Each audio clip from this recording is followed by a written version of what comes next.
Hey guys, welcome to Fanfic Fanatics. So in today's video we are gonna see, what if Deku had Mecha Godzilla power and fell for Setsuna movie. Before starting, make sure to hit that like button and subscribe if you are interested in MHA fanfictions. This story is MechaIzuku by Haunterdino. We find ourselves at the USJ where both classes of heroes were attacked by the League with a weapon made to kill All Might, which was defeated by him.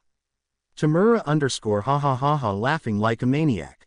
All Might, what a funny villain. Barely able to stand. Tamura, haven't they told you that prevention is better than cure? With a smile, Kurogiri, bring him here. Then a portal opened, bringing in another Nomu identical to the one All Might had just defeated, standing next to Tamura and frightening All Might. Tamura, with a smile, says, kill him. Pointing at the tired All Might. The Nomu lunged at All Might, preparing the final blow. All Might, I'm sorry, Melissa, weighing it and closing his eyes. Melissa _ Uncle Might with teary eyes. Then it was heard throughout USJ, Poom. 4 days before the attack.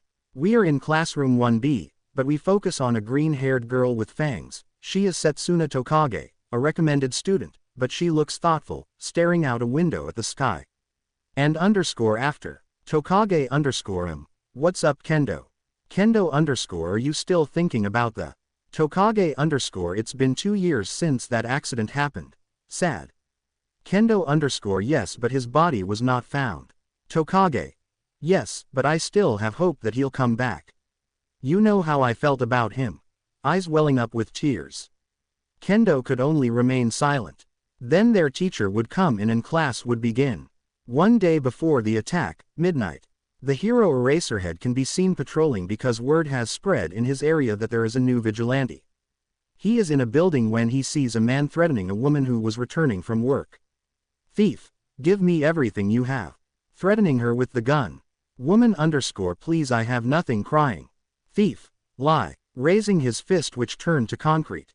He prepared his fist to smash the woman's skull. At that moment the hero Eraserhead was about to attack, having just arrived, but you don't touch a woman, grabbing the punch. Thief Mecha screams in fear, trying to break free from the grip. Mecha bastard punching him so hard he's unconscious. Okay miss. Woman yes thank you. At that moment, Eraserhead appeared to stop him, although he believed he was speaking to him. Eraserhead heyday taunt. At that moment, Mecha turns around and starts climbing the building. Eraserhead copies his action and chases him. Mecha runs from building to building, followed by Eraserhead, who tries to erase his quirk but can't. Then he jumps down from a building and runs into an alley. Eraserhead follows him, and when he arrives, there's nothing there, just a dead end. Eraserhead damn, where did he go? Checking everywhere since sighing tomorrow I have the USJ thing with Vlad heading towards his house, if not before checking on the girl and arresting the thief. A metallic gray suit is visible on the emergency stairs. Mecha USJ. Is that why there hasn't been much activity? He wondered to himself, well, we'll see about that tomorrow. Leaving for his apartment. A few blocks from his apartment, someone stops him.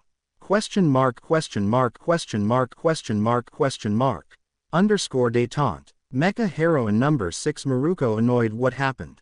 Maruko, you're under arrest, vigilante. With a victorious smile, Mecha turns around from the edge of the building and in the moonlight her suit is visible. Mecha, what do you want, bunny? In a more metallic voice. Maruko, do you want to peel tin? Frowns. Mecha no, I already. But he is interrupted by a kick from Maruko that sends him flying into the other building. Mecha demons in pain. Maruko, are you still aware that kick leaves broken bones? At that moment, Mecha rolls to avoid Maruko's axe kick. He gets up and assumes a fighting stance. She jumps to connect with a kick, but he blocks it with his arm, grabbing her leg and throwing her away. But she quickly gets up and tries to hit him again, but he blocks it. Maruko R annoys. She repeats this action several times, but without results. After 2 minutes of unsuccessfully striking her, Mecha finds an opening to deliver a blow to the back of her neck, knocking her unconscious. Mecha sighs and takes her to a hospital, leaving her in a room before returning to her apartment, where her suit reverts to her body. Damn it, seeing that the kick had left him bruised, but on the other side there was a metal plate *USJ. That's a UA building, but what's going to happen, and it's not good size. I'll go early tomorrow. Lying down on his bed to sleep. Izuku Nara. How I became a mecha, a vigilante somewhat recognized by heroes. That's easy. It all started 2 years ago on a trip I was taking with my parents outside the city. We were driving through a wooded area when a car pushed ours towards a high cliff. But how did I survive? As we fell, my mother used her quirk on me and threw me out the window into a small cave in one of the cliff walls, telling me, "Be a great hero."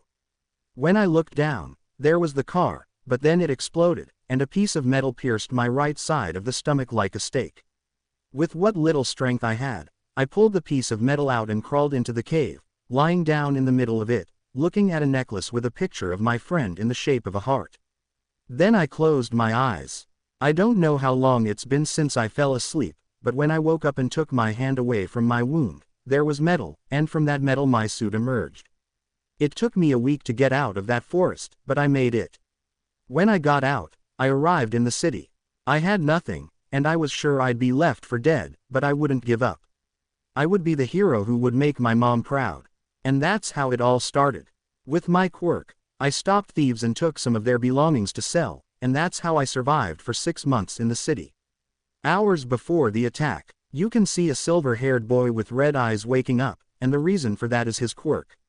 Izuku. Yawning asterisk is that the USJ thing today? Well, I'll go and see what it's like. She got up to wash up and eat, and when she finished she got dressed to go out. Then he headed towards the USJ where he activated his quirk and his suit covered him, entering through the UA woods where the students were arriving. Mecha could be seen camouflaged in a tree branch. 2 buses arrived carrying the students from both classes.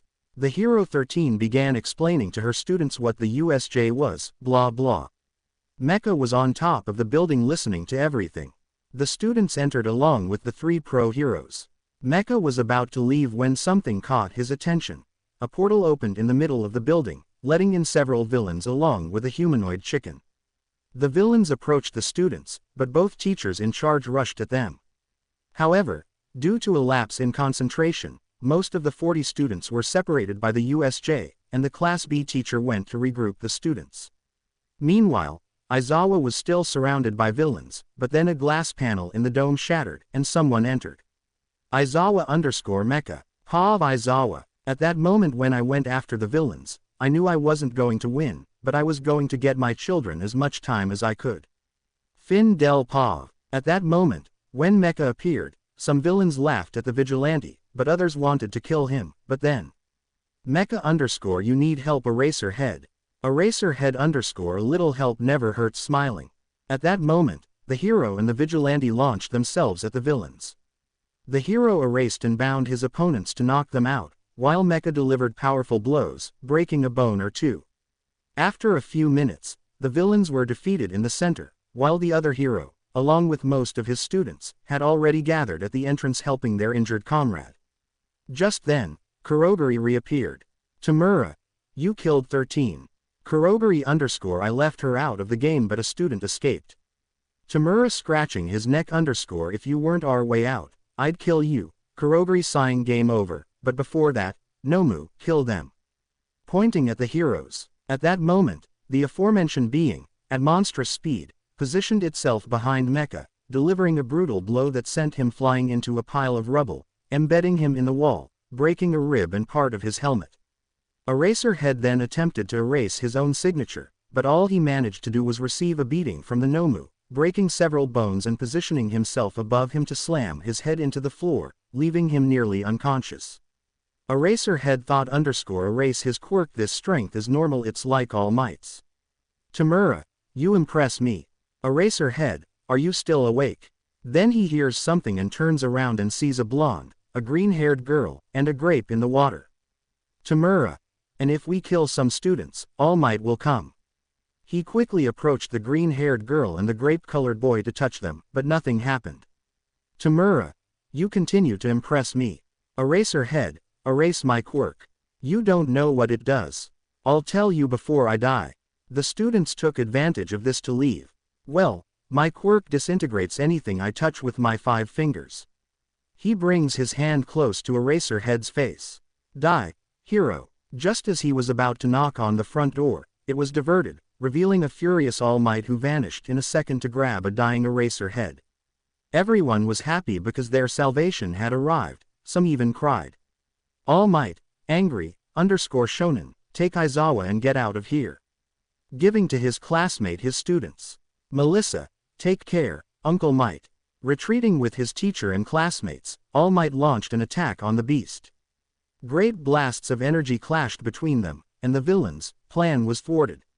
The fight continued, and in the end, All Might delivered a blow with more than 100% of his power, sending the Nomu flying. All Might. In my prime I would have defeated him with just 3 hits, now it takes me over 300 * barely standing. Tamura _ha ha ha ha laughing like a maniac.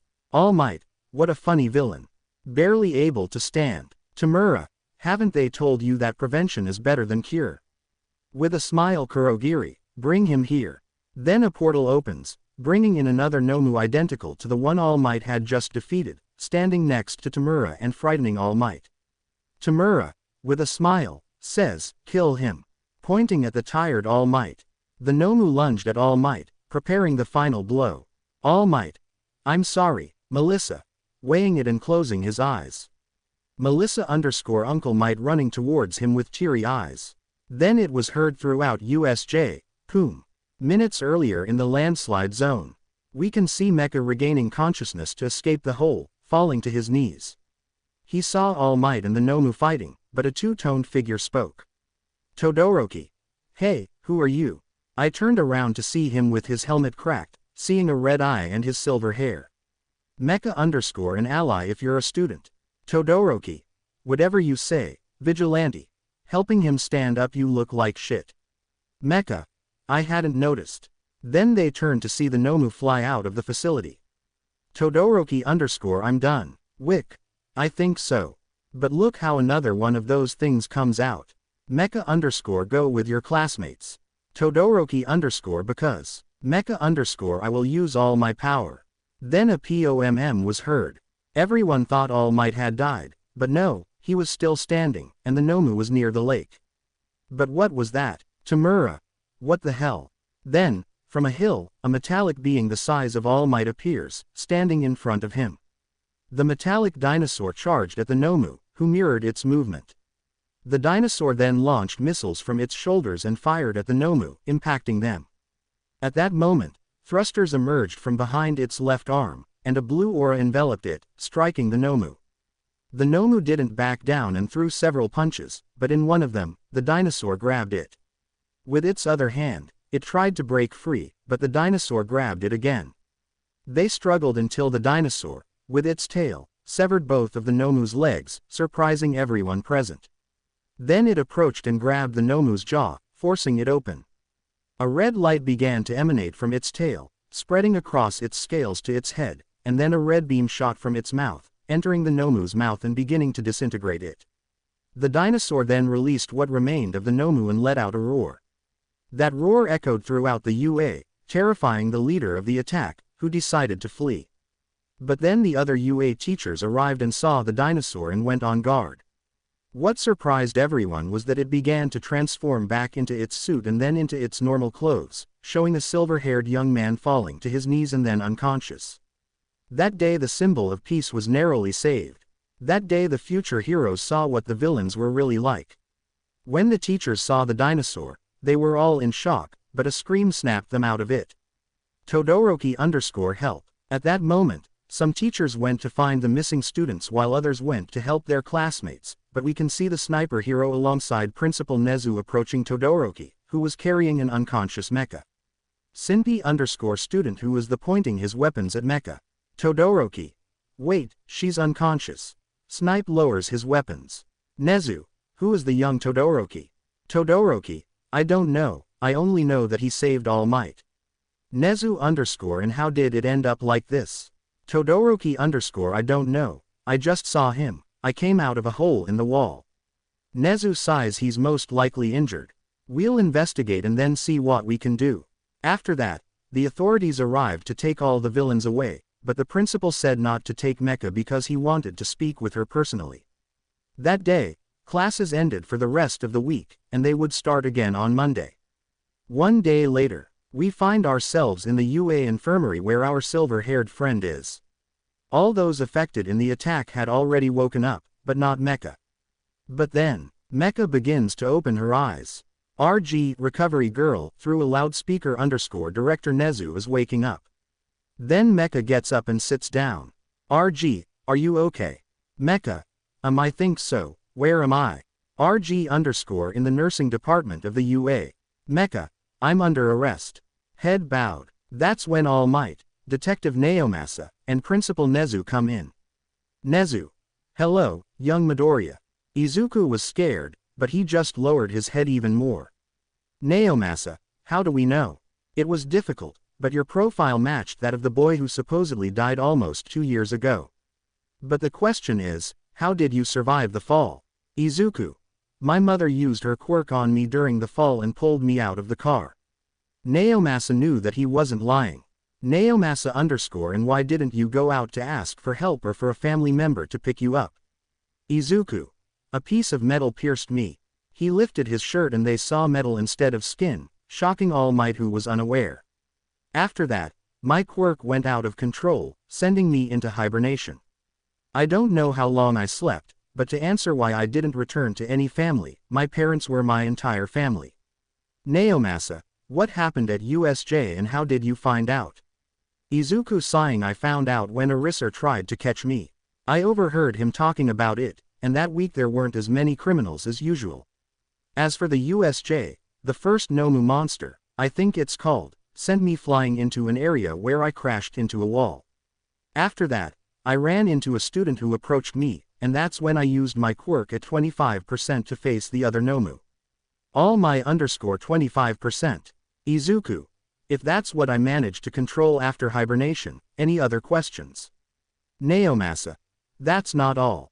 Standing up. Thank you for your time. I'll be going now. Leaving the infirmary. Seeing Nezu and All Might. They'll arrest me. Nezu. No, young Midoriya, make a deal with the police and we'll let you enter UA. Izuku. Seriously. About to cry. Nezu. Yes, and I also wanted to thank you for helping the students at USJ. Bose. Izuku. Calmer. Don't worry, it's what a hero does. Suffering thinking, I will fulfill my dream, parents.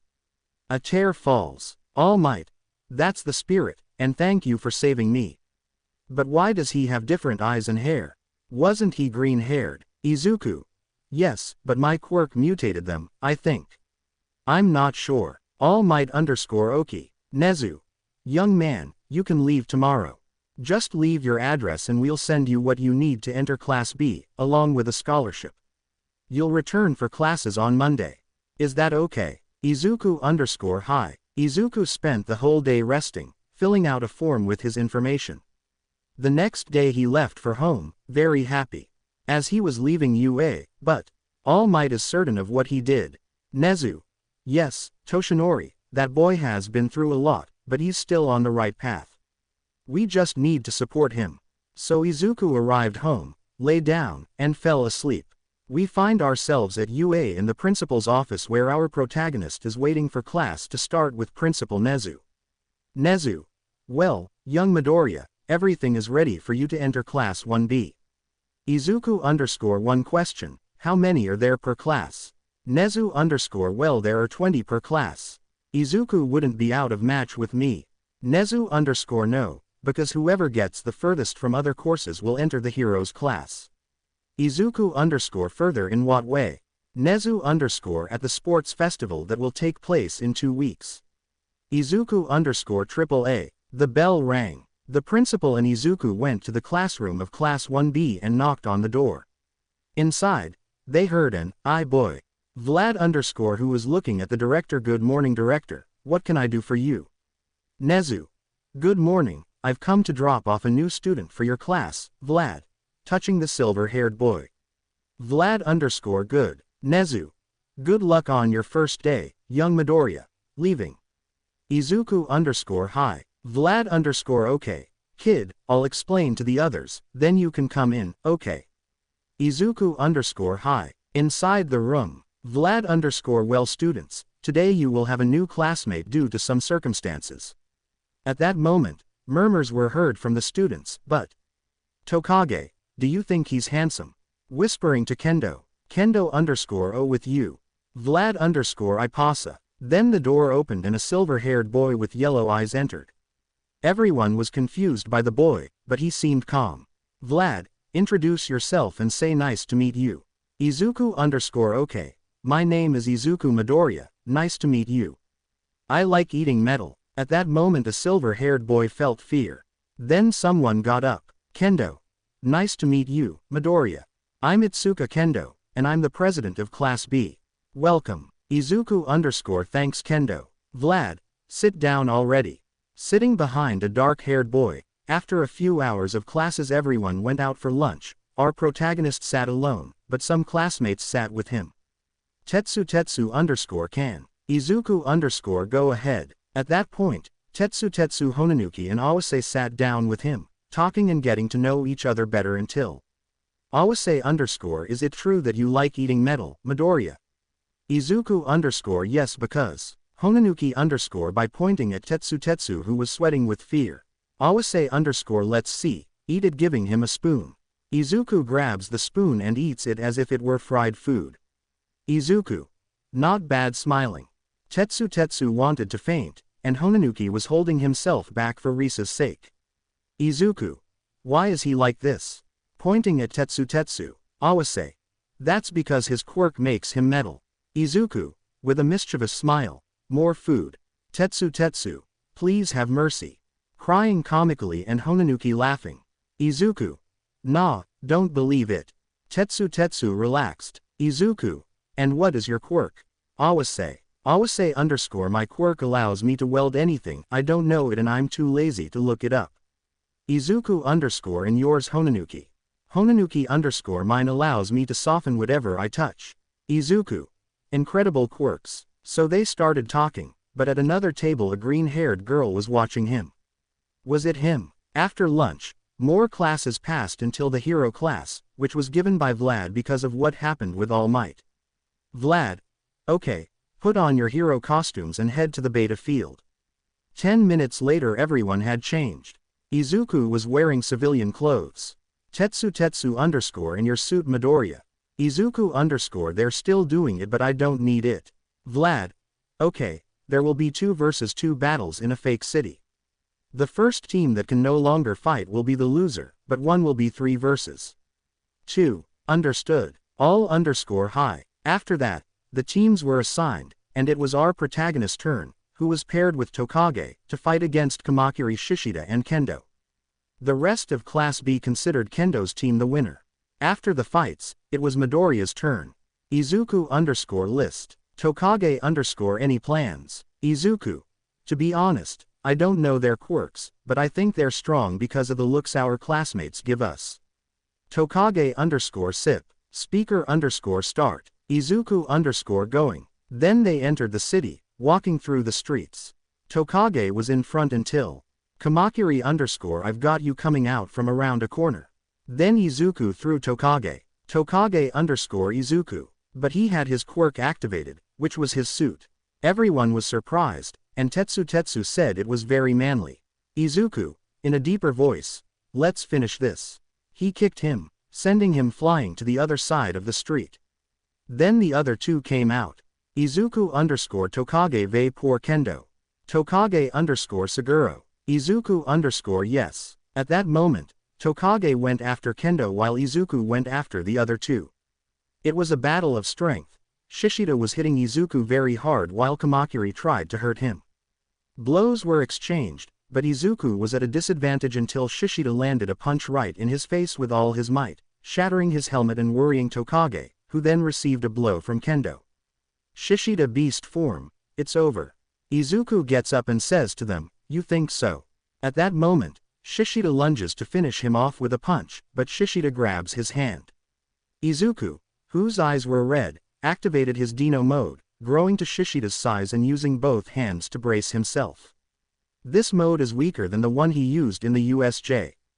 Kamakiri tried to cut him down, but couldn't, as he was struck by Mecha Godzilla's tail, which slammed him against a wall, knocking him out.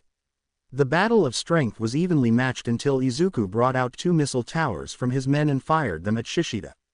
The missiles hit him because he wouldn't let go, striking him directly and knocking him out, as they weren't let go. At that moment, they went to Tokage, who was being held by Kendo, but Tokage smiled. Kendo _ why are you smiling Tokage? Tokage _ dinosaurs exist very happy. Kendo _ what? Tokage _ volteed. She turned around to see a dinosaur staring at her with a threatening aura. She then released Tokage and raised her hands. Kendo _ I'm laughing. Speaker _ winning team Midoriya and Tokage. Then the dinosaur let out a scream and began to shrink until it became Izuku again, but with red eyes. Tokage Midoriya, you're a dinosaur. With stars in his eyes. Izuku _ yes I am a mecha dinosaur. Tokage _ inscribe. Kendo Midoriya, your eyes pointing at them. Izuku _ that's how they look when I activate my quirk, then they go back to yellow. That's how the fights in the hall ended. Vlad. Good fights, guys. I just wanted to give you a heads up. The sports festival is in 2 weeks. You'll have this time to train. Understood. All _ hi. Vlad. Well, see you tomorrow. Izuku was about to retire at that point, but Tokage Midoriya, can I train with you? Izuku _ okay. Tokage. See you tomorrow. Midoriya. Gives him a kiss on the cheek and leaves. Izuku was left thinking about what had just happened. Izuku knew her. He thought about it. And the school day, which was our protagonist's first day, came to an end. We can see Izuku waiting for Tokage in a park while listening to music until she arrives wearing slightly tight sportswear. Tokage, in a flirty voice _ how do I look, Midoriya? Izuku, taking off his headphones. You look good, Tokage. Tokage was disappointed to see no trace of nervousness. Tokage. And where will we train? Izuku in the forest. Tokage. What will you do to me? In a mischievous voice. Izuku. Nothing, I'm just going to train. Tokage _ let's go. Along the way they talked to get to know each other better about trivial things and likes and dislikes until they reached the forest where they began to train with and without quirks until Tokage asked a question. Tokage. Hey, how have you lived alone? Izuku _ how do you know I live alone? Tokage became nervous because she knew he didn't remember her. Tokage _ Izuku _ we knew each other before the accident. Tokage _ that you remember. Izuku sitting down, leaning against a tree. Izuku. When we fell and survived. Tokage lowered her head and wanted to cry when she realized he didn't remember her at all and a girl. Then she raised her teary eyes with green hair and very beautiful, who has a necklace. But he was interrupted when Tokage hugged him and tears flooded his chest. Izuku _ Tokage estás bien. Tokage _ cc. Izuku. Why are you crying? You look prettier when you smile. Smiling at him. Tokage blushed, but then she saw a chain around her neck. Tokage _ and that pointing at the necklace. Izuku. If you let me continue this, pulling out his heart-shaped necklace, it has a picture of her. Opening a necklace, he saw a couple of green-haired kids, about 10 years old. The green-haired girl was giving the other one a kiss on the cheek. Then something hit Izuku's head. Izuku _ is that you? Tokage just remained silent and sat down next to the silver-haired boy. Izuku, I'll take that as a yes. Then Tokage spoke. Tokage _ porque. Izuku _ why what? Tokage. Why didn't you ever look for me? Izuku. Because I barely survived the accident, lifting his shirt, making Tokage blush, and pointing to his piece of metal. This was a piece of metal that got stuck in me. How am I still alive? Thanks to hibernating in dinosaur form. Otherwise, I would have died in that cave. Tokage _ in your hair and eyes. Izuku. Consequences of my quirk with a smile. Tokage. You looked better in green. Resting her head on his shoulder. Izuku. I look ugly. Feigning sadness. Tokage _ no baka, but how did you live all this time? Izuku. Well, I got a job. Tokage is a dancer in a mischievous voice. Izuku. Don't work in a junkyard. Tokage _ cargando basura. Izuku underscore not only worked but also ate. Tokage underscore were you eating? Izuku, what did I say when I entered the school? I Tokage remembered and put everything together. Tokage underscore quadruple A, Izuku. It's getting late. I'll walk you home. Standing up and offering his hand. Tokage underscore sip receiving it. So the silver-haired boy and the green-haired girl went to the latter's house until they reached the door. Tokage. Well, let's continue training. Izuku underscore if you like. Tokage. See you tomorrow. Izu. Kisses him on the cheek and goes into his house. Izuku underscore see you tomorrow Greenstar. So he spent the 2 weeks seeing the green-haired girl almost daily and occasionally his classmates. Facing the past, present Mike, and now Class B of the Heroes Department. Izuku thought to himself, it's time. We are at the UA Sports Festival that is held every year. In the waiting room, Izuku underscore quadruple A yawning. Awase underscore hey did you sleep well? Izuku underscore nop. Tokage underscore porque. Izuku underscore I was watching movies until about 5 in the morning. Awase underscore seriously why did you come? Izuku. Someone brought me here by force. Looking at Tokage. That's where Kendo comes in. Kendo underscore ready guys, it's our turn. Then I heard Midnight's explanation, Bakugo's words, and the first challenge game. I don't know what it was, an obstacle course in the tunnel. Tokage. Let's have more excitement. Izuku underscore nah I'm sleepy. Tokage underscore seriously you don't care about this. Izuku underscore this one no. Tokage underscore is like that.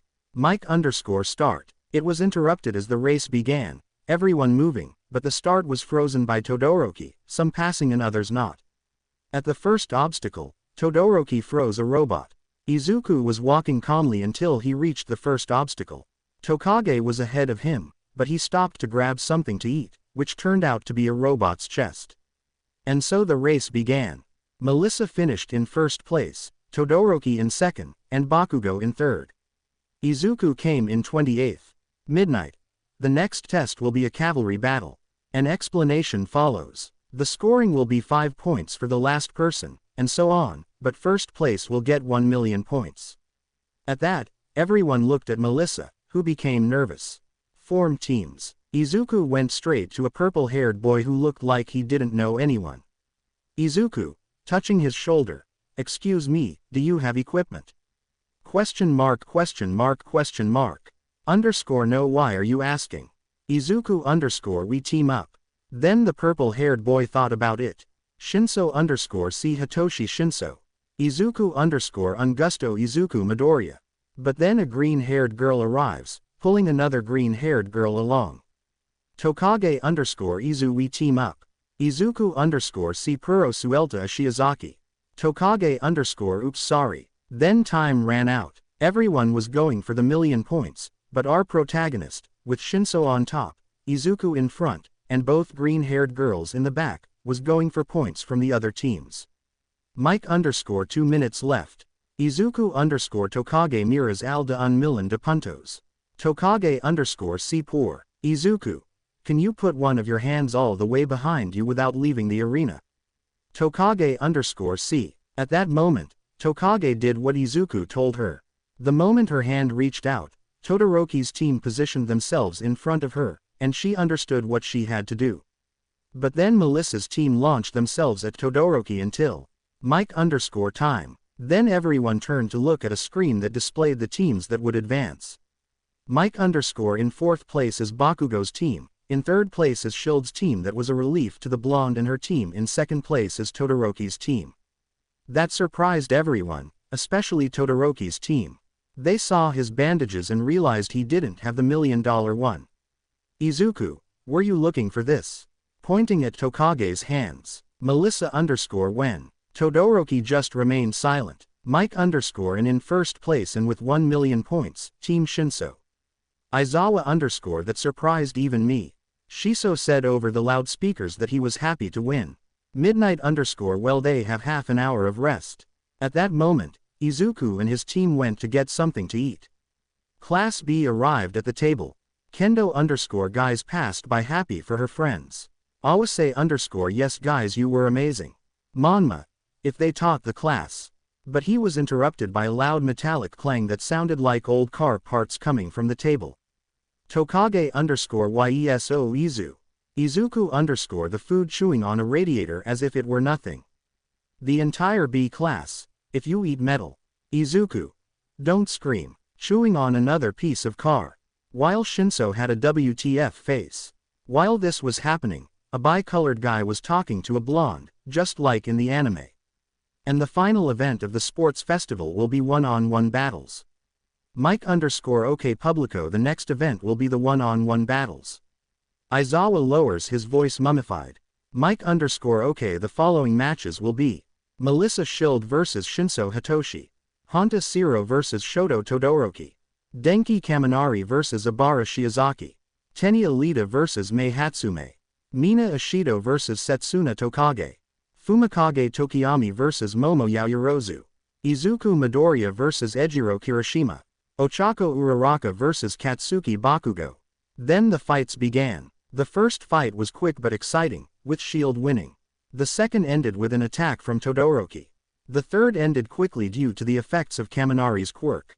The fourth was a demonstration of Hatsume's babies, as she ultimately surrendered. Tokage _Mitoka. Izuku. Good luck, little green one. Tokage _C. Both contestants entered the arena when midnight gave the signal to begin. Tokage split her two arms into several parts, sending them towards Mina, who was sliding with her acid. But Tokage's speed surpassed Mina's reflexes. After a series of blows from Tokage's quirk, Mina fell unconscious, giving Tokage the victory. Mina was taken to the infirmary to wake up. Meanwhile, with Tokage and the rest of Class B, Tokage _ I do it jumping onto Izuku's back as he went to his fight. Izuku. Yep, I'm proud of you. Tokage. Thank you getting off his back. Then the next fight began, which was very quick since Dark Shadow's blows were very powerful, causing him to push Yaoyorozu to the edge of the arena. MIV _ the next match will be between the Shield of Class A, Ejiro Kirishima, and a boy who hasn't wanted to stand out much, Izuku Midoriya. Izuku, it's my turn. See you later. Tokage. If you lose, you'll take me out. Whispering in his ear. Izuku walked but turned around before leaving. Izuku. Even if I win, I'll treat you. Winks. That made Tokage blush, but her companions didn't hear her. Once on the field, Izuku was in front of Kirishima, who deduced that his quirk was hardening because of the race. Since they had started, Izuku only activated his armor on his fists to avoid tiring easily. The punches were so loud they sounded like metal hitting each other. They continued for a couple of minutes until Izuku noticed Kirishima's fatigue. Kirishima then launched an attack with even more force. Although Kirishima tried to block, the blow was too strong, knocking him out. The next fight was a humiliation for Uraraka since she couldn't touch the explosive boy. Mike _OK. The first round of fights is over. Let's go for the second, and the fights will be Melissa Shield vs Shoto Todoroki. Tenya Lita vs Abara Shiozaki. Fumikage Tokiyami vs Setsuna Tokage. Izuku Midoriya vs Katsuki Bakugo. The first fight was just like in the anime, only slightly more balanced, but Melissa still ended up with both arms broken, and Todoroki used his fire. The second fight was won by Ida's speed, as he grabbed Abara by the shoulders and knocked her out. Then Tokage's fight began, which Class A seemed to have won for Tokiyami, but what surprised everyone was seeing Tokage dodge Dark Shadow while striking its wielder until he fell unconscious, thus securing the victory. The last match of the second round will be Izuku Midoriya against the merciless boy Katsuki Bakugo. The fight began with the sound of explosions, which Bakugo used as a movement, and then a large explosion hit Izuku, almost knocking him out. Bakugo _ give extra the Gandor be me. At that moment, Izuku stood up and activated his quirk, activating his armor and surprising everyone, causing the stadium to explode with excitement. Mike _ student Midoriya has fully activated his quirk. Bakugo then tried to attack with his explosions, which hit but did nothing. What he didn't expect was a yellow laser beam straight to his stomach, which damaged him. He then received a powerful metallic blow to the gut, finishing with a headbutt that left him unconscious. After the winner was declared, Bakugo was taken to the infirmary, and Izuku left after removing his costume. Note or clarification. Izuku was only seen in his Mirko, Aizawa, and Todoroki costume, as he was never photographed or believed to be a nighttime hero. In his Dino form, only Melissa and All Might saw him, and they were informed not to say he was a vigilante. Continued. After the last fight, the semifinals began, in which Iida was defeated and frozen. The last match of the semifinal began with Tokage vs. Izuku. Tokage launched her arms, divided into different sizes, but Izuku didn't take any risks and activated his suit. Everyone thought it wouldn't do any damage, but they were wrong when they saw Tokage break the visor of his suit. After a series of blows, everyone thought Izuku was unconscious inside his suit because he was looking at the ground. But when Tokage was about to deliver the final blow, the part of her body that was about to hit the suit was electrocuted, causing all her parts to return to her body at a good speed. Izuku then struck her in the back of the neck, knocking her unconscious. When he was declared the winner, he carried Tokage out like a princess and took her to the infirmary, which her friends took advantage of to take pictures of her carrying him. After the short break, we'll begin the final match of the half-cold, half-hot boy, Shoto Todoroki. The named boy emerges from the tunnel, looking serious. And as his opponent, we have the Metal Knight, Izuku Midoriya. Emerging from the tunnel with a smile. Let the final of the sports festival begin. Todoroki didn't hesitate for a second and launched a large amount of ice that scared everyone because it encased him alive in a large iceberg, but in that silence a scream was heard. Tokage. Come on Izu, don't give up. She had just arrived from the infirmary. And before Todoroki was declared the winner, the iceberg began to glow red and started to crack. When it broke, it ended up looking like snow. Underneath it was a dinosaur about the size of All Might, staring intently at Todoroki. The latter didn't waste a minute and launched another large amount of ice, which was countered with missiles that came out of the dinosaur's shoulder as it approached Todoroki. Then he tried with fire, only to see the dinosaur glowing red-hot and receive a punch that almost knocked him out of the arena. If it weren't for his ice, I knew Todoroki wasn't going to win. At that moment, he activated both sides of his attack simultaneously to launch a mega attack, but what surprised everyone was seeing his scales glow red. Then he launched a beam that he controlled so as not to kill his opponent, which hit him directly, sending him crashing into the stadium wall, giving Izuku the victory. But before that, he let out a shout that made everyone excited. After a few minutes, All Might handed out the medals. Third place went to Tokage since Iida had a problem, second place to Todoroki, and first place to Izuku. Afterward, at the exit, Izuku waited for someone to talk to until he saw her. Izuku_Tokage. She turned around to look at him. Tokage. What's up, first place? She said mockingly. Izuku. Well, putting that aside, when is our date? Tokage_Oh yeah, how about next week? Izuku. That sounds good to me, green star. Kisses him on the cheek. See you at school. Tokage. See you later. She smiles in love.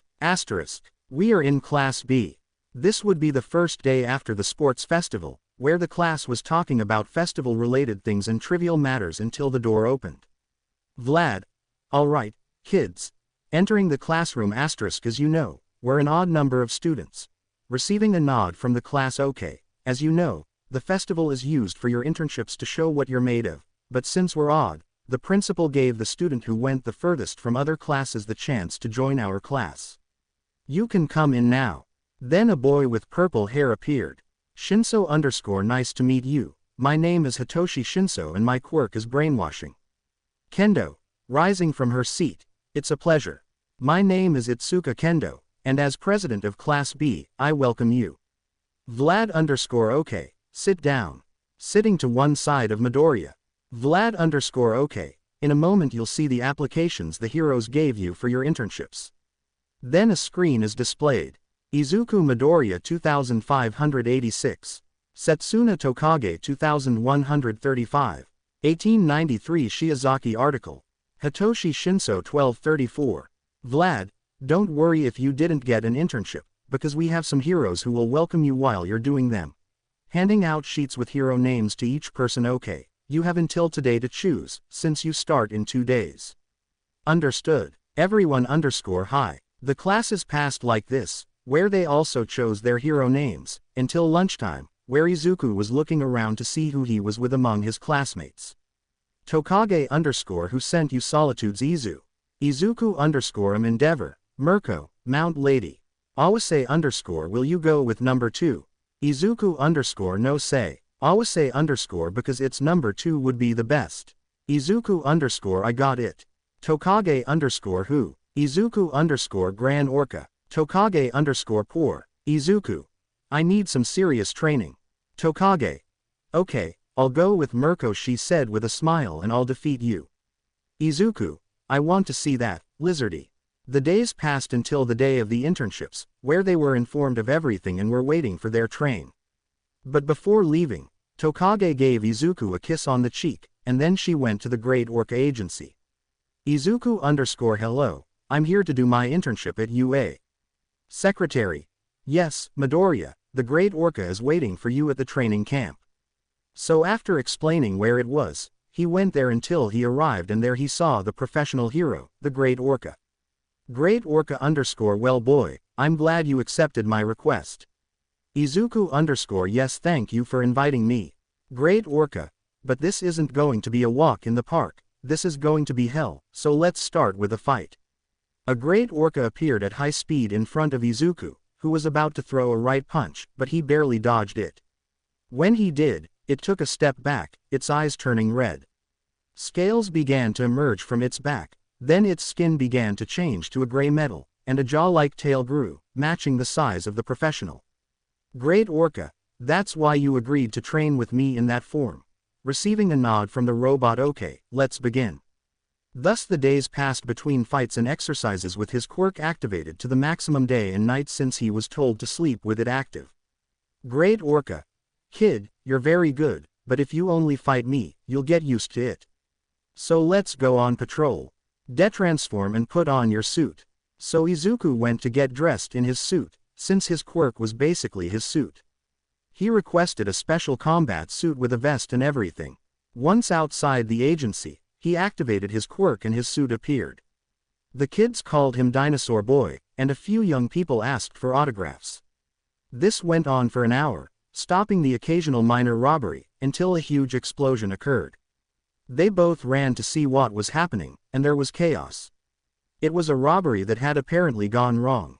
The attackers were a kind of minotaur and a werewolf. The minotaur, who was almost the size of a Great Orca, charged at him, separating him from Izuku. The werewolf didn't waste any time and began to attack while Izuku protected himself with his arms in an X shape. The news crew arrived to film and saw the professional and the boy fighting. While they were filming, Izuku grabbed the wolf's hands to headbutt him. Then he delivered a knee strike that knocked the wind out of him. After that, he turned to look at the professional who had given him permission to act, saying that he had already defeated the Minotaur. What scared everyone was seeing a figure behind him. The boy, bigger than Great Orca, smacked him so hard he sent him flying into an empty car.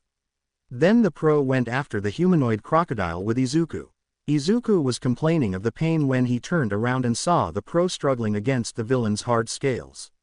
Then Izuku activated his quirk, but it was the same size as the villain. Everyone onlookers were surprised by the boy's transformation. Then the turret towers opened, launching missiles at the great crocodile, who looked at him menacingly. Great Orca knew it was bad to go in there like that.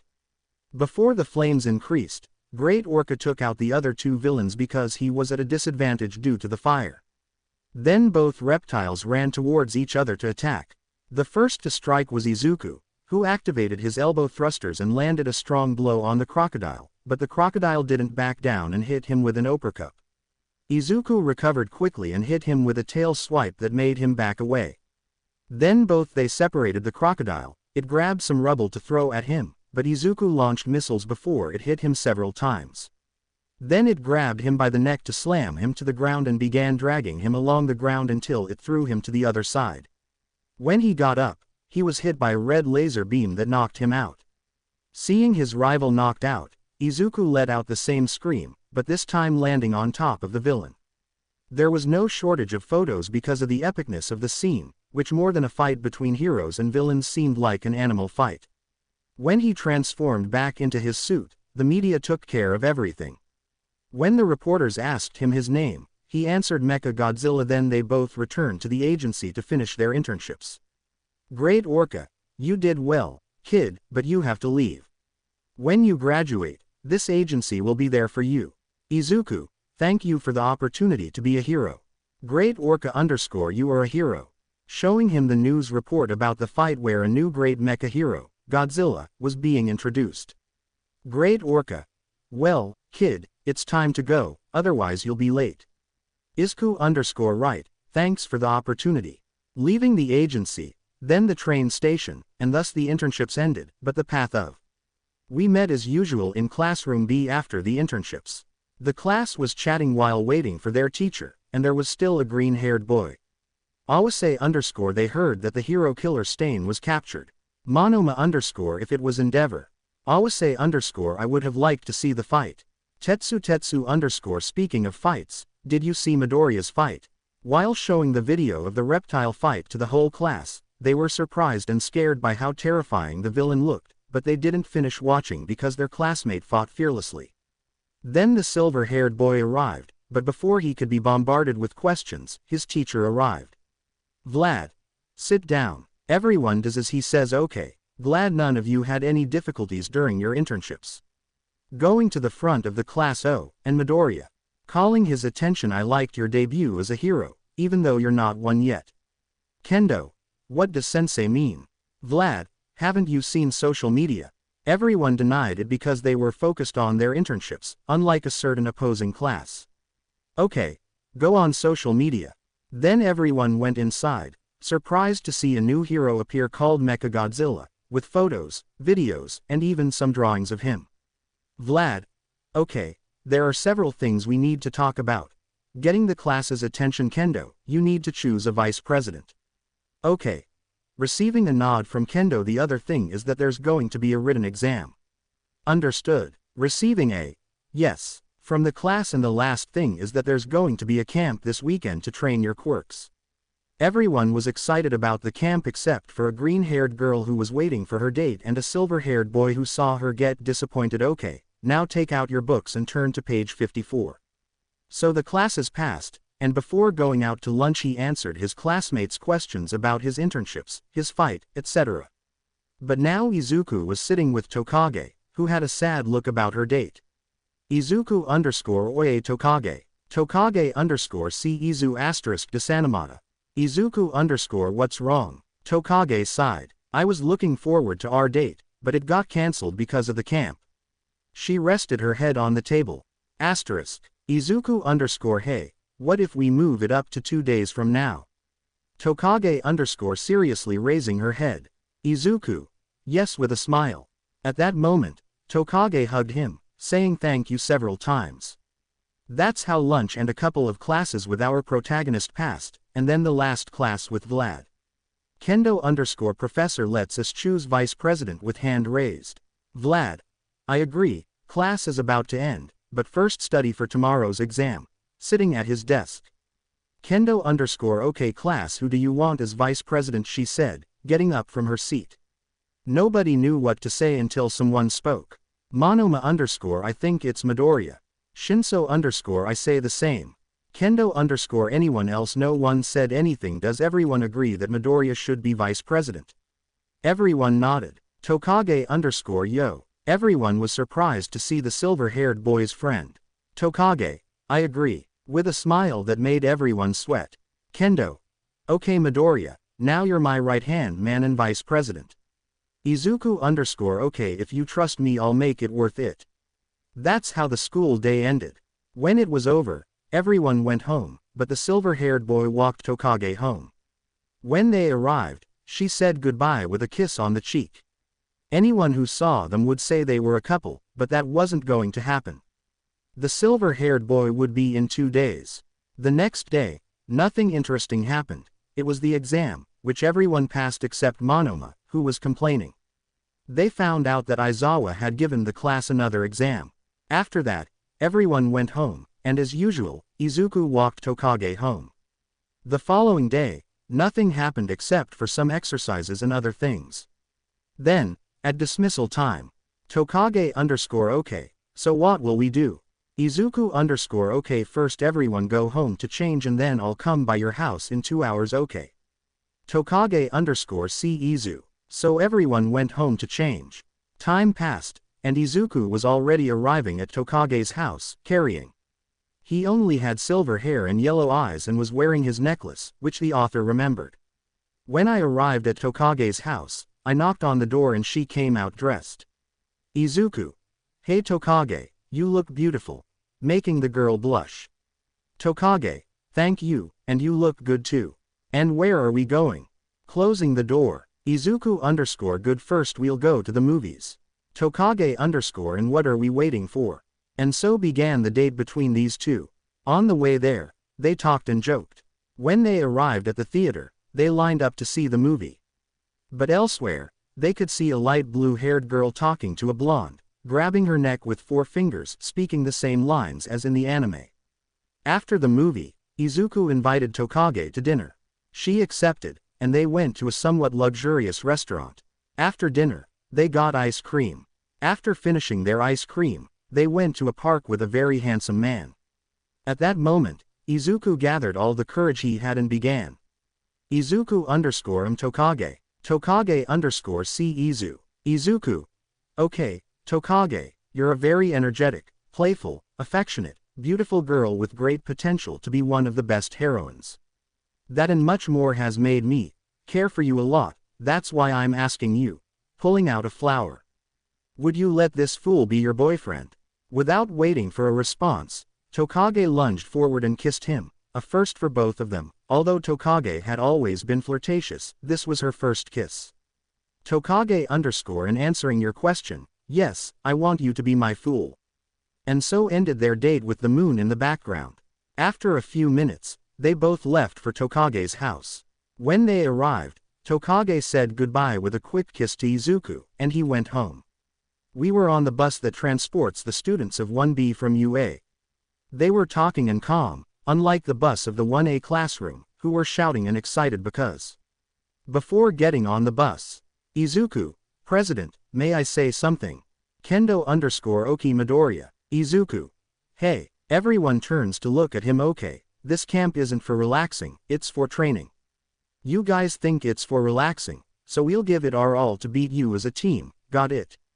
Class B underscore hi, thank you for your time. Present. On the bus, some were resting, chatting, or checking their phones, but our pair, one of them was asleep on the other's shoulder. That was Tokage, who took advantage of the opportunity to sleep while Izuku was looking at drawings that had been made of him. They stayed like that for a while until they reached a ravine where 2 heroines from Pussycat's group emerged. They explained several things to them until one used her quirk to throw them into the forest. Once they were all down, when they got up, they heard Mandalay. Madade underscore okay, you have 3 hours to get there, otherwise you don't eat. If you arrive before Class A, you'll get a surprise since they're 1 hour late. Shouts so the students could hear her. Up where I couldn't hear. Pixie Bob, do you think they'll beat them? Mandalay underscore is unknown. Already down. Monoma underscore will win trying to run away but was held back by Izuku because. Izuku underscore strategy with a smile. Kendo underscore which one? Izuku. Okay, first, Awase. The named one turns to look at him. You're going to weld everyone except the following. Kodai and Reiko. Kodai underscore because and where are you going to weld them? Iskaku underscore first to you because your quicks complement each other very well. Kodai underscore but we have nothing to throw. Then Izuku gives him a bag with nuts and bolts. Kodai underscore but, Izuku was going to eat that later. Making everyone sweat a little. Izuku. And where he's going to stick them is to me, pointing to himself. Kendo underscore but you're not very tall. Izuku, you'll see. Okay. Kodai and Reiko will go on my shoulders while they attack, while the others enjoy themselves. Alright. Receiving a nod, Izuku's eyes turned red and he began to transform into Mecha Godzilla, now standing about 4 to 6 meters tall. After that, Awase began welding everyone onto Izuku. When he finished, he welded himself together. With Reiko and Kodai each on one shoulder, he began to advance. They encountered earth beasts, which destroyed them with a single punch. But before moving forward, he fired a not so powerful beam in front of him, and thus Izuku and all his companions began to advance. 30 minutes later, the students in Class A had been in the forest fighting monsters for at least an hour, while some of the students in Class B had fallen asleep and another was watching the spectacle until they arrived. But Aizawa was asleep outside until he heard footsteps and then saw an earth beast fly away, thinking it was his offspring, but he was shocked when he saw the entire Class B arrive in less than a damn hour. Aizawa: I'm surprised, guys from B, but how did you arrive in less than an hour? Kodai _ a good strategy getting off Izuku. Awase _ a good vice president detaching his companions from Izuku. Yanagi _ and having a dinosaur on our side helping the girls down. Aizawa: okay, they beat Class A, and who knows how much longer because they haven't arrived yet. Monoma _ ha ha ha, we're better than the pathetic Claw K. O of Kendo to Monoma. Izuku: ouch, that hurt. Detransformed. Mandalay _ okay guys, since you've arrived and before our deal, your surprise is that we'll cook for you tomorrow since you were going to prepare it yourselves, understood? Class B _ hi. Mandalay _ okay, go enjoy the hot springs and eat in a bit. Then everyone went to the water, but not before getting their luggage. Once in the water, everyone relaxed for the hell that awaited them early tomorrow. When everyone was finished, they went to eat, but Izuku was the last to leave since he had done the most. When he came out, he saw Tokage in a towel, and Izuku saw him. Tokage: do you like what you see? Striking a sexy pose. Izuku _ yes, because trapping her between the wall, which made Tokage blush, but that's for another day, giving her a kiss. To retire and change, just like Tokage, they both sat down together to eat. When they finished, everyone helped clean up. Afterward, some went to their rooms, like the girls who had their typical get-togethers, but Izuku went outside and saw Aizawa waiting for his students. Izuku _ how long have they been doing this? Aizawa: like 3 hours. Then a blonde and a two-toned person could be seen emerging from the forest. Melissa: we finally arrived. Lying down on the floor. Shoto _ C * respirando. Then they would notice their sensei and Izuku. Melissa: how much did Class B do, sensei? Scared. Aizawa _ less than an hour, said it casually. At that moment, both young men opened their eyes in surprise. They were about to ask questions, but then their classmates arrived. Aizawa and the Pussycats explained a few things, but Izuku went back to his room. The training for both classes began, but Izuku's training consisted of being locked in a cave and tasked with finding metal as part of improving his control. He was essentially hunting. Days passed, but Izuku was nowhere to be seen until the penultimate day, when both classes were to participate in a terrifying activity. Class B ventured into the forest, while Class A was halfway through when a fire broke out. All the students began to return, but a blonde girl remembered a boy who had gone to a part of the mountains where he was now standing before a man. Without wasting any time, she went there. When she arrived, she saw Kota about to be killed, but she managed to save him. A fight then began against the villain who revealed himself as Muscular, the murderer of Kota's parents. Melissa, with all the power of One for All, threw a punch, but Muscular dodged it. With a broken arm, Muscular slammed her against the wall, but she didn't give up. In a swift movement, she appeared in front of Muscular and punched him in the face, sending him crashing into the mountain. Melissa: are you okay, Kota? Getting down to his height. City _ shift if shift. Melissa _ let's go too. But it was interrupted because it was heard that from where the muscle was, it began to rise. Muscular _ ha ha ha ha ha, shit, you're amazing, but the games are over, leaving the crater and putting an eye where it was missing. This caused Melissa to freeze in fear, but then they heard a red light and the sound of a beast emanating from a cave behind Muscular. They turned around and saw a metallic hand resting on the cave entrance.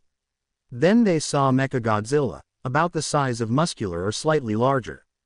This brought a smile to Muscular's face as he saw his new enemy. Melissa took advantage of this to run back to camp with Kota on her back. Then the two of them stared at each other, waiting to see who would make the first move, their eyes fixed on each other, Muscular, with a smile and a fixed gaze. Then the two lunged at each other, exchanging punches, but before that, Muscular made a faster move and delivered an uppercut. Mecha, however, lashed out with his tail, slamming him into the mountain. The impacts could be heard all the way to the camp. Then Mecha grabbed him by the neck and began slamming him against the mountain. Muscular got back up, and without wasting any time, they both tried to hit each other again. But Mecha used his turbos, landing a faster and stronger blow. After that, a barrage of missiles followed, but Muscular was still standing. Then Mecha charged his beam, but Muscular shoved a rock into his mouth, causing an explosion. Mecha was stunned and took a flurry of blows from Muscular. When he recovered, he was about to punch Muscular, but Mecha grabbed him. Taking advantage of this, he quickly charged his non-lethal beam and expelled it, sending Muscular flying straight into a mountain and embedding himself in it. Mecha knew he would get up, so he fired a barrage of missiles, causing rocks to fall on top of him, burying him but not killing him. He let out a roar of victory. He had reached his limit from training all day, he couldn't do any more and fell asleep. Echo Volita, the attack was reported on the news, stating that one student was kidnapped, 5 students were injured not seriously, 1 was seriously injured, and 1 professional was missing. This prompted everyone to return home except for Izuku, who was summoned by Nezu to assist in Bakugo's rescue and given a mission-only credential. Now everyone was preparing to leave, but you could see the number 1 hero in front of the number 1 villain, all for one. AFO_where is your smile All Might? You could see a mighty transformed. AFO_ ha ha ha what a pathetic symbol of peace. Then a woman emerged from the rubble shouting, you can do it, All Might. Was seen all over Japan. AFO, it's time to die carrying a combination of quicks. A foe went to finish off All Might, but before he could hit him, a red lightning bolt struck him. AFO_who? The lightning bolt came from a ruined building that began to move, and out came a metallic dinosaur at least 10 meters long, letting out a loud roar. But how did we get to this point? 1 hour earlier, several pro heroes could be seen finishing what they had planned, but on a wall, Izuku was looking at the image on his necklace until someone approached him. Great Orca_ don't be nervous, putting his hand on his shoulder. Izuku. I'm not afraid of anyone anymore, remembering Tokage. That brought a smile to Gran Orca's face, but they were told to leave, climbing onto the path. When their group arrived at the warehouse, they entered, breaking it open with a kick from the heroine MT. Lady. At that moment, Izuku activated his thermal vision, seeing deformed bodies, but one of the women pointed to the container, and there was the missing member of Pussycat. He turned to look at a window and saw 2 heads. He was going to investigate, but footsteps alerted them. In an instant, Best Jean tied him up with his threads, but a strong wave of wind blew half the warehouse away, making it disappear. He said a few words before making a hole in Best Jean's chest, sending all the pros flying. But Izuku got up, trying to finish him off, but he sent him flying into an old building. He was seen by the fearful looks of the young people. At that moment, the League arrived with the student, but in a couple of seconds, All Might arrived, struggling with All Might while the League tried to capture the student, but they were interrupted by a pillar of ice. And several young people propelled by the air causing the student to go after them, but the League tried to go after them but the heroine MT. Lady wouldn't let them. After the League escaped, the 2 number 1s started fighting but All Might was going to lose. At that moment more heroes arrived to save the other professionals. Endeavor. What is this, All Might? Defeat him already. Number 2 shouted, but retreated because All Might attacked him. He was going to avoid an attack, but saw a wounded civilian receiving the attack and transformed. Reporter. What happened to All Might? That's all, but he was interrupted. Where we begin? Reporter. From the rubble of a building emerged Mecha Godzilla, but taller. Everything was seen by the students of Class B, watching Izuku in the battle, but Tokage had tears in her eyes as she watched her boyfriend fight against the number 1 villain. At that moment, Izuku saw AFO launching a barrage of missiles, but AFO dodged it by flying through the air.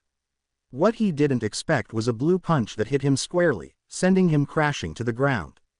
AFO charged several quirks from a distance, firing a beam that Izuku dodged, though it grazed his cheek. AFO then punched Izuku, lifting his head off, but a tail swipe sent AFO flying to the other side of the ground. AFO was about to fire another beam, but Izuku countered with his own. Izuku stood his ground, allowing the counterattack to win, sending AFO crashing into a building and falling flat on his face, knocked unconscious. Reporter. The villain was defeated. He screamed, causing all of Japan to explode with excitement. All Might, who was very weak, saw him and knelt down. Gran Torino _ Bien Echo Toshinori. All Might, but was it my duty? Sad. Gran Torino. Maybe, but AFO was defeated by a true hero. Looking at Izuku, you can rest now, Nana, he thought. At that moment, Izuku raised his head to let out his typical shout, confirming his victory. Then he transformed back to his knees, blood trickling down his cheek, and fell unconscious. He was taken to the hospital, but not to the emergency room like Best Jean and All Might. AFO was captured by the other heroes and taken to the hospital. Izuku Midoriya was hospitalized. At first glance, he didn't seem to have anything serious, just a nasty cut on his cheek. But when they checked him out, they saw that he had broken bones from the force of the attacks, in addition to malnutrition and dehydration. Thanks to the doctors, since most of them had healing quirks, he was able to recover, but the wound on his face remained. Besides being given IV fluids, he stayed like that for a day until he woke up and saw a Tokage asleep on his arm. He started stroking her hair until he woke up a few minutes later. Izuku _hours. At that moment, Tokage lunged at him, hugging him and burying her face in his chest. Tokage _Baka Baka, hitting him in the chest. Izuku. I'm sorry, I got an emergency call.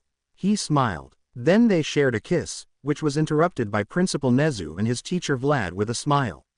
Vlad, congratulations on your relationship. Causing Tokage to blush and Izuku to scratch the back of his head. Nezu. Well, young Midoriya, since you defeated the #1 villain AFO, according to the hero laws, it was decided that you could become a professional hero, making you the youngest. T&I seriously. Nezu. Yes, young people, but you will have to take the exams. Izuku _when. Nezu. I'll inform you, but you'll have to stay at the academy because, as you know, you're our responsibility. Izuku at the academy. Vlad, dormitories are being built for you. Nezu _ but yours is younger so you can keep someone with you. At that moment, the couples looked at each other and nodded, and Nezu didn't need words. Nezu _ okay, we're leaving. TYI _ hi. Vlad, don't make so much noise when you move in. That made them both blush, leaving the two young people alone. Minutes passed until the doctors came to do the final checkups, discharging Izuku. Days went by as he packed up to move out, leaving the apartment the principal had given him. When he arrived, he was told his room was the last one, as it was the entire floor with 2 bathrooms, 2 bedrooms, a kitchen, and a living room, basically a couple's apartment. So he started organizing his things. A while later, Tokage arrived and opened the door with her key. Izuku helped her with her things. After another while, they both went downstairs, Izuku first, bombarded with questions. They commented on how cool he looked on the news and social media. They spent some time talking with their classmates and friends. The next day he learned that the young people were students from Class A who were almost expelled if it weren't for All Might's retirement, which surprised Izuku. During the week, he was called to get his pro credential, taking the exams and passing them. That same week, he learned that the students would be given provisional credentials, so Class B started training, but Izuku didn't go because he had a surprise for both first-year classes. During rescue week, the students of Class A were saving civilians when an explosion erupted from one side of the wall. Aizawa knew it was Gran Orca, but he was surprised to see another student from Class B. Ms. Joker was even more surprised to see the new hero supporting the young people. Mecha _ go after them, I order the fake villains. The villains went after the wounded, but several of the 100 students blocked their path. Todoroki and a boy from Shiketsu approached. Inasa _ I will defeat you, villain. Izuku just stared at him. At that moment, Shoto and Inasa launched a blast of air and fire that was deflected by their own attacks. Inasa _ stop deflecting my attack. Shoto _ you're the one diverting it. Without giving them a chance, Izuku attacked both young men with his beam, knocking them down, and the henchman shot cement, preventing them from moving. Before continuing, he stopped.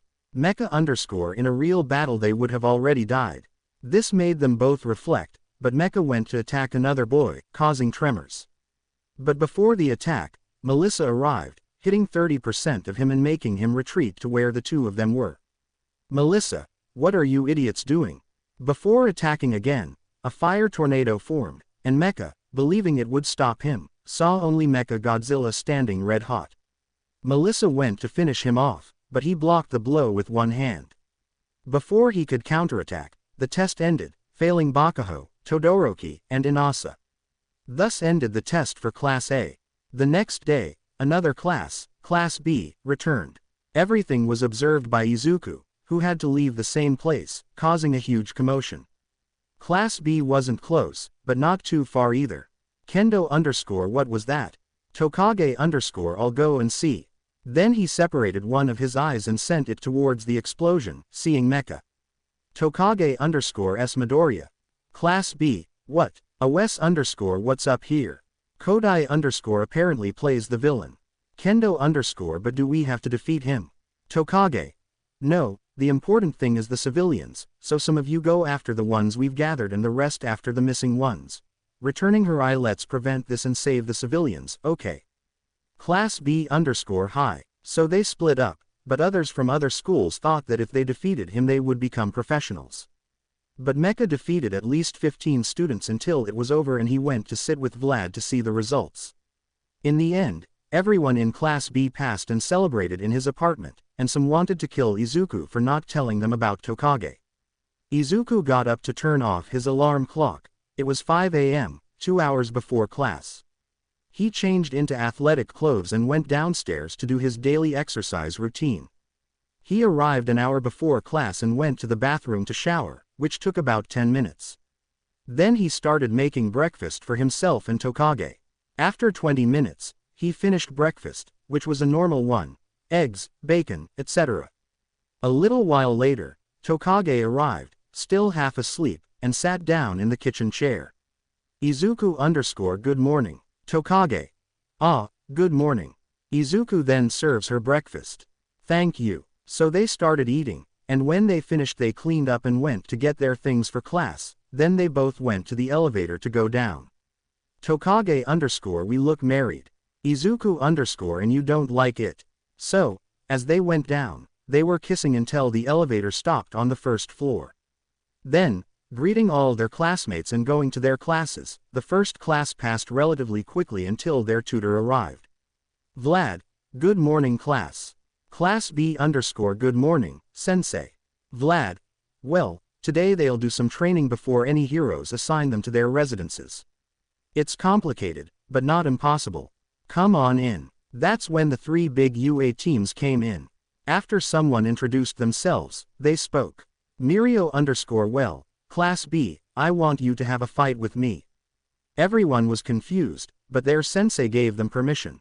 The whole class was on one side of the field, except for Izuku, who wanted to fight alone, and Mirio, who was doing exercises. Then Mirio disappeared and basically knocked everyone out with one punch, except for three. Tetsu, who needed 3 punches to knock him out. Kendo, who blocked the first punch but couldn't see the second. And Tokage, who managed to dodge several punches, but in the end, Mirio landed a blow.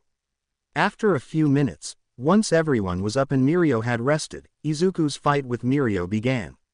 Izuku if you're losing they come in. Pointing to Tamaki and Nahari. Mirio, you're getting cocky. Izuku maybe. At that moment, Mirio disappeared and reappeared in Izuku's right hand, but Izuku activated his quirk, grabbing Mirio's fist. Mirio then flipped over and delivered a right hook, shattering Mirio's visor. An electric shock then struck Mirio, forcing both of them back. Mirio disappeared again. Izuku didn't move, but he too vanished. When Mirio reappeared, he was surprised not to see Izuku, but a yellow beam hit him directly, causing him to stumble backward in pain. He was wearing special clothing for his costume. Mirio Tamaki Nahari said, I need help. She was in pain. At that point, those named each went to one side. Izuku okay let's go again. Then a flash appeared, revealing a 2-meter-tall Mecha Godzilla. To avoid killing them, the big three were surprised, but Tamaki was also afraid. Without waiting for a signal, Nahari began launching her energy waves. Tamaki extended his tentacles, sending them out to subdue them, and Mirio started running to attack. But Mecha Godzilla activated its missiles, sending them towards Nahari, which pierced through her energy waves. With one hand, she grabbed the tentacles and pulled them back, then slammed Tamaki into Mirio, who didn't see it coming due to the surprise of the missiles, knocking them both out.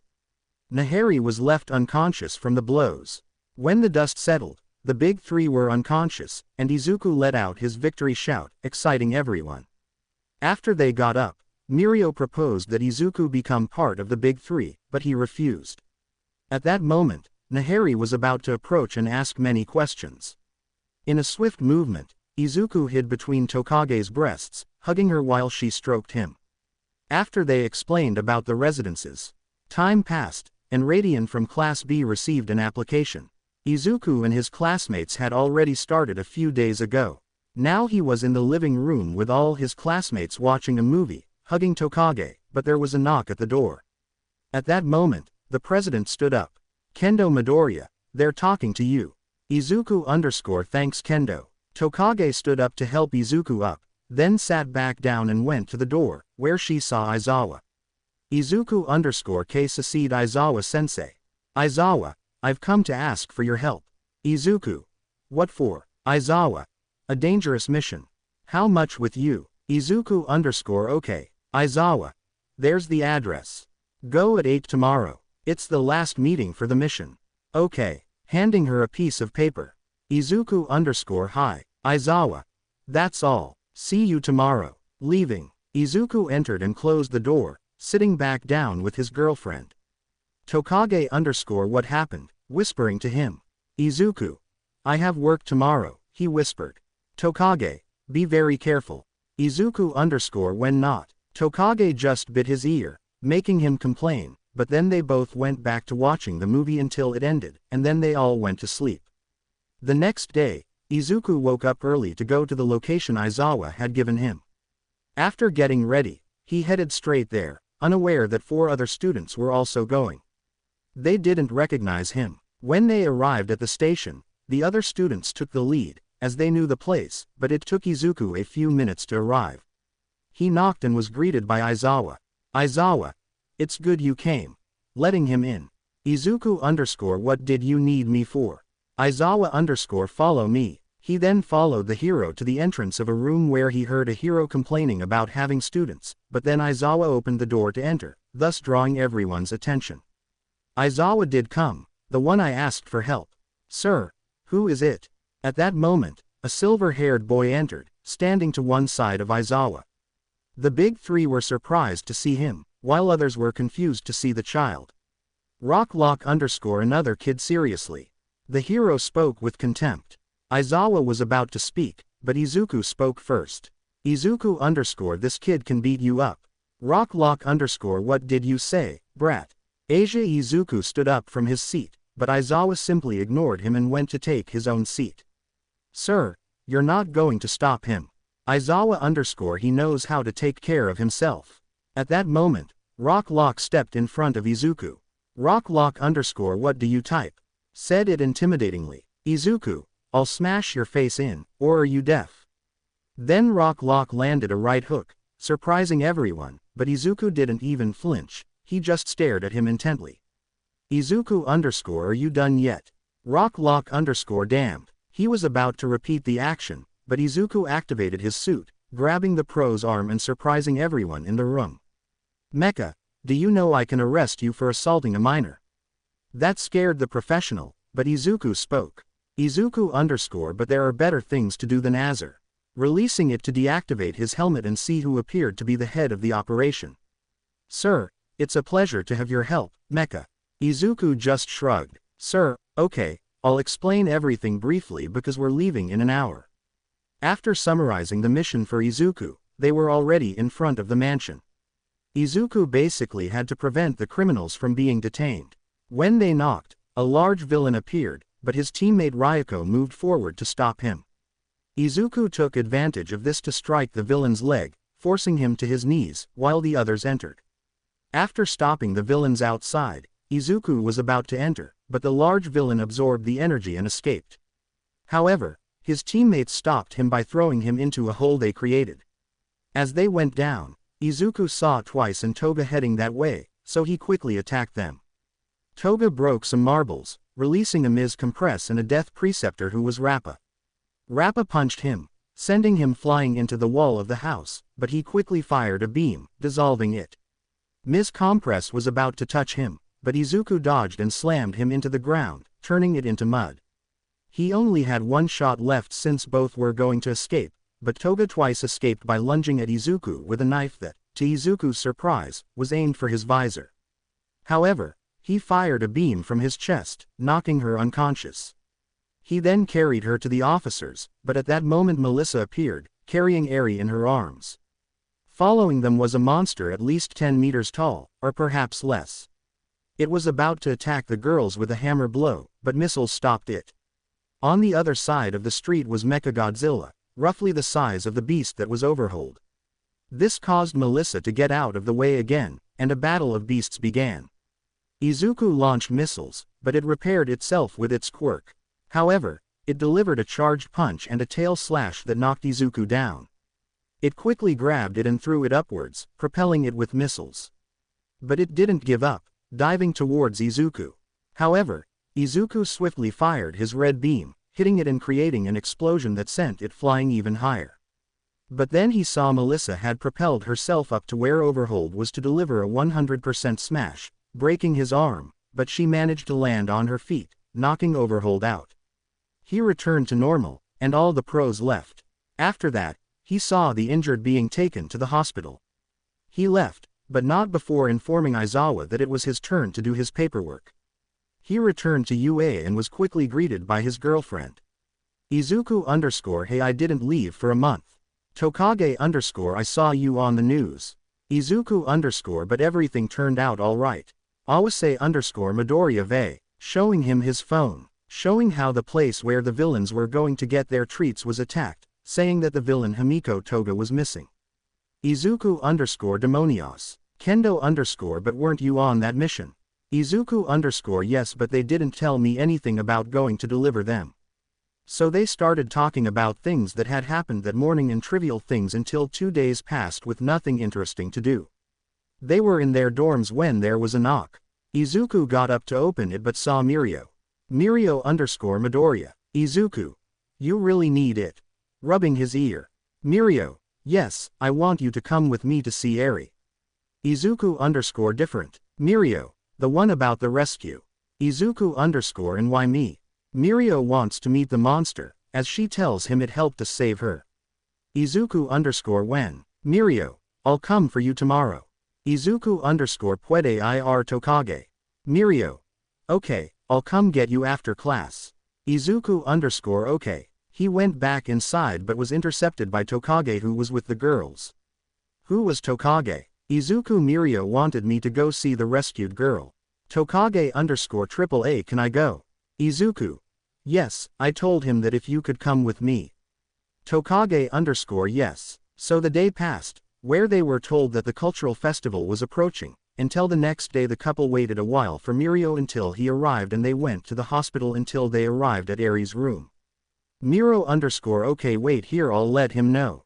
TYI hi. Then Mirio entered the room, leaving the couple outside. Inside were Eri and Melissa. Mirio hello Eri. Eri Mirio. Melissa hello Mirio senpai. Mirio. Hello Shield Eri, someone came to see you. Eri who? A little suspicious. Mirio the dinosaur boy. From outside I hear a couple passing by. Izuku hello different. Eri hello. Izuku. Sorry. Izuku Midoriya, or Mecha, whichever you prefer, little one. Eri you are the dinosaur boy. Tokage nice nickname. Nice to meet you Eri. Setsuna Tokage, dinosaur boy's girlfriend. Eri hello miss, and what is a girlfriend? Mirio. Something you'll know when you grow up, Eri. Eri okay. They talked like this until they had to leave because time was up, but they were able to ask permission to take Eri to the UA festival. The days had passed where classes at the academy were just normal, but that wasn't all, as the students were preparing for the cultural festival. Class B decided on a classic play. I don't know what it's about, I only know there's a dragon. They decided that Izuku would be the dragon, they just had to give him wings. But some students came to their class announcing a beauty contest and asking if the women wanted to participate. Tokage_I will participate in the contest. Izuku, seriously, Tokage_, or are you jealous that people see your girlfriend striking sexy poses? Izuku, that's why you shouldn't participate, you'd be disqualified for being too sexy. Tokage_AMM maybe. Izuku, besides, you'd win because of your beauty. Grabbing his chin and kissing him. Tokage_, sometimes you're very cute and other times a monster. Izuku, that's me, apart from you, so you can help us with the play. Tokage_, bueno. This would continue until the day of the festival, where Diobino Eri, who had been observing everything the other classes were doing, arrived at our workshop, which was basically behind their dormitories. Mirio_ whole Class B. Class B_ Mirio Senpai Tagata. They greeted him, but Tokage saw Eri. Tokage_ hola Eri. Eri_ hello Miss Tokage, behind Mirio and the dinosaur boy. Tokage_ well, but then they heard footsteps and saw Mecha Godzilla on all fours with 2 silver cardboard wings. Monoma_ looks good. Awase_ yes, although metal would have been better. Kodai Midoriya, you have to stay like that until we start.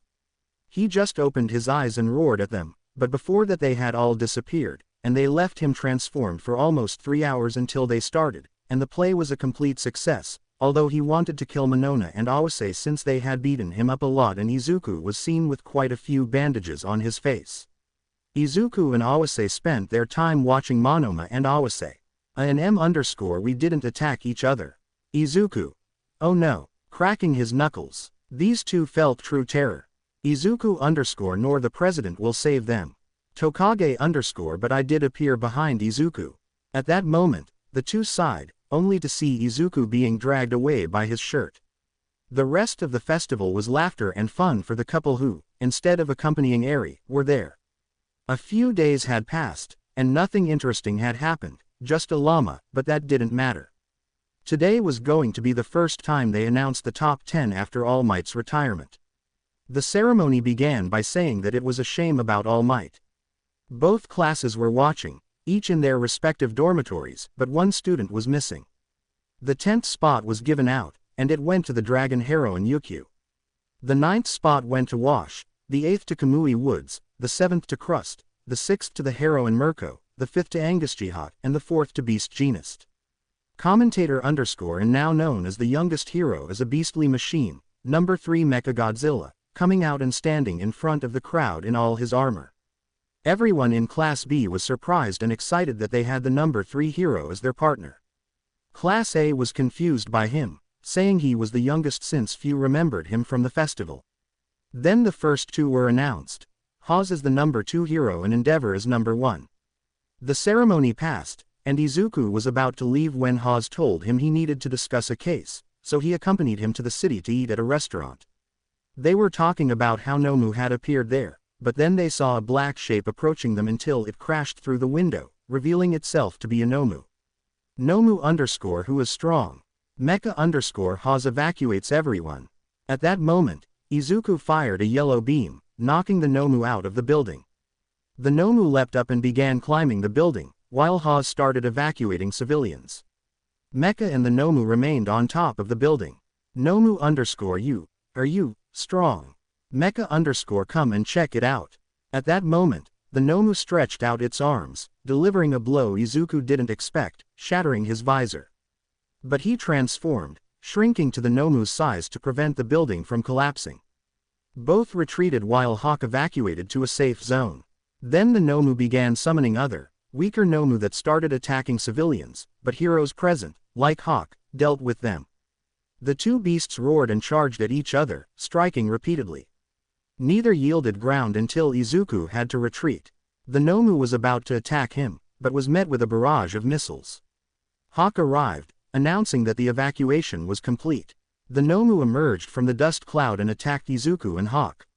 All of this was being witnessed across Japan by news reports being filmed from the sky.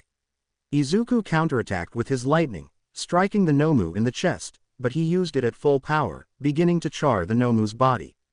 Then there was an explosion, but a blow from above struck Izuku, splitting the building in half.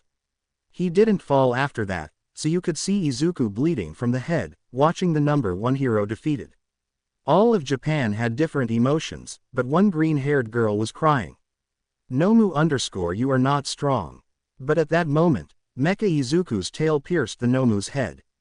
Then it rose up, growing twice its size, grabbing him by both arms even with its tail still impaled. But Mecha Godzilla spoke. Mecha Godzilla_ Plaster, who decided that. At that moment, the tail of the fuse began to spin and started shooting a red beam, carbonizing the Nomu from its brain down. When it finished, it threw the body nearby and let out a victory cry, thrilling all of Japan. But then it collapsed. The first to go to him was Hawks, who was relieved to see that he was breathing, but a ring of fire surrounded them. Hawks took Izuku in his hands and was about to leave, but a burst of flame was about to hit them, so Hawks protected himself with his feathers, which were burned. But they were saved from Dabi by Mirko, who arrived just in time, but Dabi escaped. So Izuku spent a day in the hospital, where he was visited by Tokage. When he woke up a few hours later, she scolded him, but this time it had ended worse or better than with AFO. It wasn't known what his quirk was because sometimes he was badly injured but it wasn't visible, and sometimes he wasn't injured but it was clear that he was being hurt even more. A couple of months have passed since the Nomu and Mecha battle. During this time, the top heroes have been organizing an attack that was basically going to be a war between heroes and villains at the main bases. It was decided that the students of classes A and B would fight as support and help in the evacuation. Although Izuku didn't like it, he knew he had to do it. There he was informed of the capture of Kurogiri and the emergence of the Gigantomachia, a beast at least 20 meters tall. They were talking about the heroes on their side and how the attack was going to be carried out. Night before the attack, all the students were already asleep, many scared, others nervous, but they shared a common thought: they would succeed. That would be the case if they all went. But on the top floor of the Class B dormitories, a couple was doing something that wasn't resting, and this was known because moans from a green-haired girl and applause could be heard. It wasn't them, though, it was because they couldn't wait until the mission was over, and that's why. Near the villains' bases, a large group of heroes could be seen heading to a hospital and a mansion. Inside the mansion, the villains spotted them, but in the cities, other heroes were intercepting the villains' accomplices. The battle began with a villain's lightning attack, but a student from Class A absorbed it, signaling other heroes to close the villains' exits and start a battle between heroes and villains. Meanwhile, inside the mansion, the hero Hawks, who was an infiltrator, had twice trapped with his feathers. At the hospital, the evacuation of all patients and staff began, while the heroes had one objective: to reach the doctor and the room where Nomus were being created in order to destroy it. When they intercepted the doctor, it was a clone, but upon realizing he had been discovered, he released all the Nomus. The hero and Mirko managed to pass through them, and the battle continued until the Nomus gave way. At that moment, a capsule's generator began to malfunction, releasing Tamura, who was absorbing the all-for-one power. However, as soon as he emerged, he began to disintegrate everything, killing the nearest heroes, who were rookies. While the heroine Ryuko was saving everyone she could by flying above the ground, the others tried to escape. Aizawa clung to Ryuko's foot, but a Nomu reached him, causing him to begin disintegrating. However, the hero crushed through a shield, cutting off the Nomu's leg and disintegrating himself, saving Aizawa. But Crust also began to disintegrate, dying with a thumbs up and a smile as they flew away. At that moment, the disintegration stopped, and the remaining heroes began to attack. Endeavor was among them, but he was being massacred by Tamura, who kept repeating, "One for all." Suddenly, Melissa and Bakugo arrived and began fighting, while Aizawa tried his best to maintain his quirk on Tamura. The battle continued. Tamura wouldn't give in. But when Aizawa had the slightest chance, Tamura used his disintegration. However, everyone was thrown into the air by Melissa's whips. Aizawa managed to recover, but then something arrived, or rather, something arrived, and that something was Gigantomachia with the entire league. But what happened in the forest? Minutes earlier in the Battle of the Forest. The battle was intense, but the villains were being pushed back by the heroes. Suddenly, "Let him go," was heard. Out of nowhere, a beast appeared in front of Izuku and sent him flying into the mansion with a single blow, knocking him down. At that moment, he quickly got up to dodge its sharp tail, which became embedded in the ground, trying to kill him. But in that instant, it transformed, and a beast battle began. This happens at the same time as everything in the manga. The beast started hanging over Zuku, scratching him as he tried to remove it. At one point, it embedded its tail in the right side of Zuku's abdomen, making him spit blood in his beast form. But Zuku took advantage of this to pummel him several times on the ground. He thought he was unconscious, but then he saw a student being attacked, so he launched missiles that the student used to begin flying with his shadow. At that moment, several villains inside the mansion began to attack, and Zuku counterattacked. At one point, the ground began to tremble, and Gigantomachia appeared. He was going to go for him, but the beast climbed onto his back and then scratched his eye, making him scream in pain. But Zuku quickly tried to remove it until he managed to knock it off a wall of the mansion, leaving it stuck to finish him off. A right hook sent debris crashing down on him as he emerged from the hole created by his battle. He saw only a trail of destruction and several heroes finishing off the villains. He began walking, following the trail. He appeared to be all right, but his left hand was clutching his right arm. He then saw his comrades with tears in their eyes, and they rushed to his side. Class AB_Midoriya, Kendo_ where were you? Then a dark-haired woman approached angrily and hit him on the head with a pipe, forcing him to his knees. Momo_ where were you? We needed you. Where? Tell me. About to cry. But at that moment, Izuku's helmet came off, revealing that his entire face was scratched. But what surprised him most was seeing a red stain where his eye had been. Tokage could only hug him while crying. Izuku_ is this really easy? A red stain appeared to her right, shocking Momo, who could only put her hands to her mouth. Izuku, if I hadn't stopped that, we'd all be dead, he said, starting to walk so that he could see Gigantomachia. Tokage_ A Shinef Donde Vas. Izuku_ to stop more deaths. Tokage_ you are not hurt, let the professionals take care of it. Izuku_ turning to look at her with a smile. Izuku_ I'm a professional too. At that moment, a light surrounded him, beginning to transform him into a Mecha Godzilla at least 20 meters tall. Then he let out a short scream and began walking towards Gigantomachia. Where Tamura had arrived, the League had arrived and Dabi began to deliver a message. Everything was being recorded by news crews, but the message was broadcast by all media outlets. It was a video revealing his identity as Tuya Todoroki. Dabi_NG Todoroki, come dance with your son in hell. Just then, he was about to make a call, but a wave of missiles struck Gigantomachia, causing the League to dismount and shatter the video feed. The footage returned to the airwaves, showing reporters filming Mecha Godzilla's arrival on the battlefield. One eye was redder than usual, and he began delivering powerful blows to Gigantomachia, who didn't defend himself. Meanwhile, the League tried to wake Tamura so he could command Gigantomachia, but then the number 4 hero, Beast Genist, arrived and gagged the League. Tamura woke up for a second and ordered Gigantomachia to fight. A fight ensued with Izuku, who, being weak, was evenly matched in strength. Gigantomachia appeared weaker, slower, and very tired, so Izuku finished him off with a powerful right hook, sending him sprawling. At that moment, Izuku saw Spinner carrying away a dying Tamura, but he caught him in his hands. All over Japan, shouts of victory could be heard. Melissa was surprised that they had won but disappointed that she had lost. What everyone saw was Tamura getting up to extend his arm to Izuku, but Izuku only cast a spell to incinerate Tamura. All of Japan was surprised that Izuku had killed a villain, but then he let out a scream. When this ended, he fell flat on his face, detransforming so that the remaining heroes could see him. But then Nomus arrived, who were defeated or incinerated by the remaining heroes. In the end, all the wounded had been taken to the hospitals. Nara Tokage. After Izuku transformed, the professionals began arriving for the students, the injured, and the villains. Approximately 20 professionals died that day, and others, like Aizawa, Mirko, and 13, were left disabled and unable to return to their work as heroes. That day, over 10,000 villains were captured, including the entire League of Heroes, along with 30 Nomu, Gigantomachia, and the death of Tamura.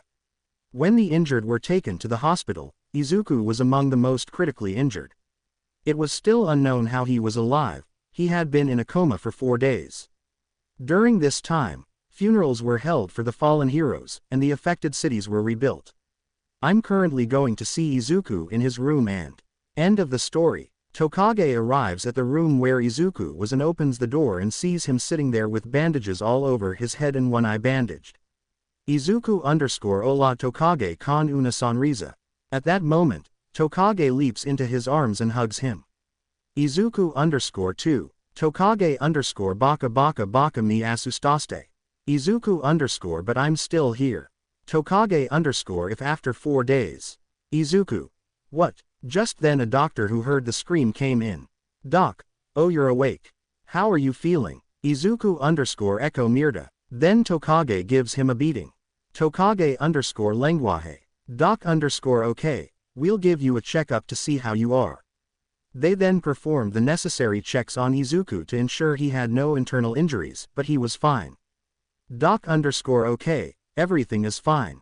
We'll discharge you in a few days. Izuku_okay doc. Doc_ayi alguien que quiere hablar contigo. Izuku_who? I. Young. Then Nezu entered with Endeavor, Hawks, and Vlad. Nezu, do you know why we're here? Izuku sighed. About Tamura's murder. Nezu.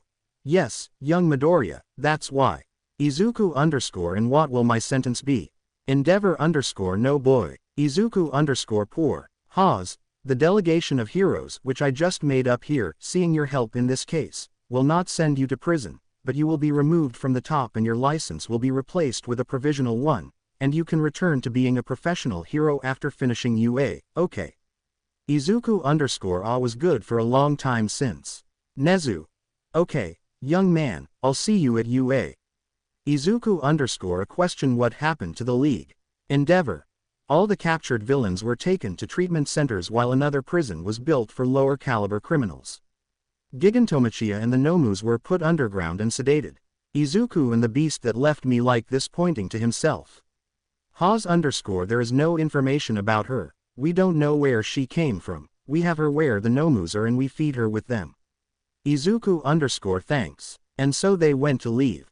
Days passed until Izuku's bandages were removed, revealing several symmetries on his arms and a nasty one around his eye, which apparently survived.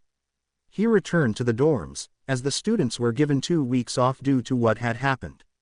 When he arrived, he was greeted by his classmates, who asked about his health and how he was doing.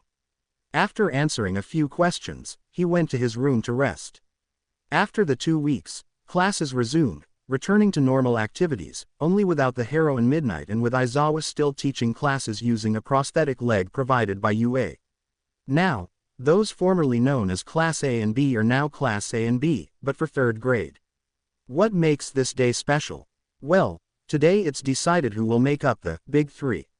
All the 3rd grade students were gathered in a field to present the Big Three. Nezu_ hello dear students, as you know, 3 other greats have finished their time at UA, but that leaves 3 new greats. Making everyone feel emotional, Nezu_ okay and this year's members are Bakugo, Todoroki, Shield. Appearing behind the director, everyone was surprised that Izuku wasn't there because he wasn't with them, but the principal continued. Nezu. These are the 3 strongest students at UA, but there's someone above them, and that's UA's Mecha, Izuku Midoriya. Appearing in his mecha form, Godzilla spitting fire.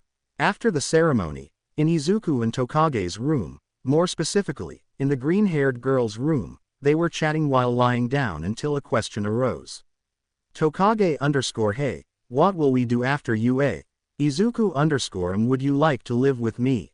Tokage_ but don't you have a house? Izuku. Who said that? Taking out some keys. Tokage_ when? Izuku. Let's just say it was part of a deal. remembering when the USJ caught him and the way the department he asked for was treated and they gave it to him as if it were nothing.